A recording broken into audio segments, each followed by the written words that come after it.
अपना शहर अपनी बात। हम अक्सर देखते हैं कि लोग अपना जन्मदिन होटलों में जाकर पार्टियां देकर मनाते हैं।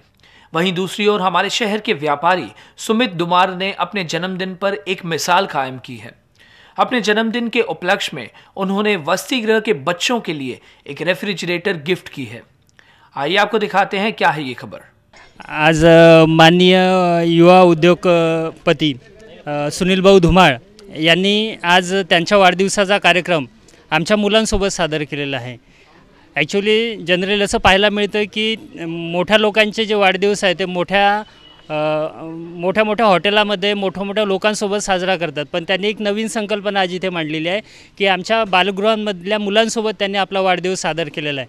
फक्त वाढदिवस सादर केलेला नाही तर आज आमच्या मुलांची जी अडचण समजून की उन्हाळ्यामध्ये भाजीपाला असो किंवा दूध असो यासारखे पदार्थ जास्त दिवस टिकत नाही, त्याच्यासाठी त्यांनी एक फ्रीज, आमचा चांगला मोठा फ्रीज आमच्या संस्थेला दान दिलेला आहे। त्यामुळे आमच्या मुलांची भविष्याच्या काळामध्ये एक चांगली सोय निर्माण झालेली आहे।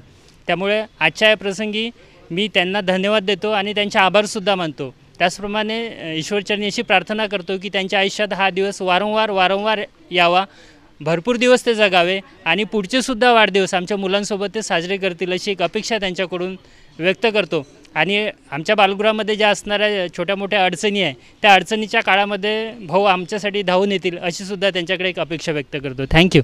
आज या ठिकाणी वाढदिवसानिमित्त खरोखरच सुनील दादांनी या गरीब विद्यार्थ्यांसमवेत आपला वाढदिवस साजरा केलेला आहे आणि या विद्यार्थ्यांची जी कोणतीही अडचण असेल तर ते नक्कीच सोडवण्याचा प्रयत्न करतील।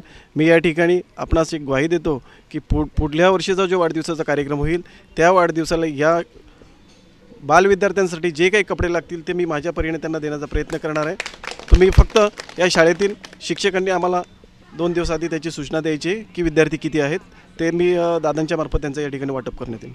कोणार्क अपना शहर अपनी बात।